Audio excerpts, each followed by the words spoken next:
କେତେ ରକତ ମଜା ଲାଗେ। ସବୁ ତୋରି ପାଇଁ ନବା। ମୁଁ କଣ କଲି?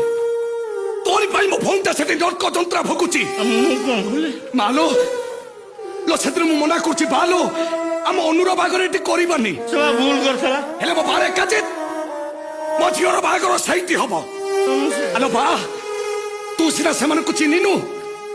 ଆଲୋ ମୁଁ ପରା ସେମାନଙ୍କୁ ଆଗରୁ ଚିହ୍ନିଛି। ସେଇଥିପାଇଁ ମନା କରୁଥିଲି ବାହାଘର କରିବାନି। ଆଗରୁ ଚିହ୍ନିଲୁ? ଭଲ ମା ଆଗରୁ କେମିତି ଚିହ୍ନିଲୁ? ଲୋ ମୋରି ଆଖ୍ୟା କରି ସେଦିନ ତୋରି ଆଖ୍ୟା କରେ। କଣ ତୋରି ଆଖ୍ୟା କରେ?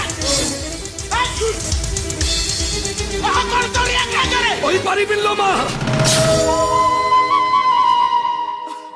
କହିପାରିବିନି ମୁଁ। ତ ପୁଅଟା ଆଜି ସେଇଠି ଠିଆ ହେଇଛି ଯୋଉଠି ଦ୍ରୌପଦୀଙ୍କ ବସ୍ତ୍ର ହରଣ ଦିନ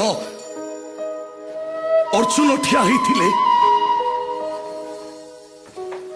ଆଜି ସେଇ ସିଂହାସନରେ ବସିଛି ଯୋଉ ସିଂହାସନରେ ସେଦିନ ପିତାମହ ଭୀଷ୍ମ ବସିଥିଲେ।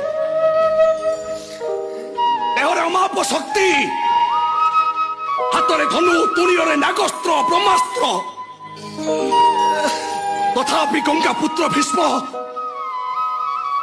ଆଜି କି କର୍ତ୍ତବ୍ୟ ମୂଢ ଲୋପା। ଚୁପ୍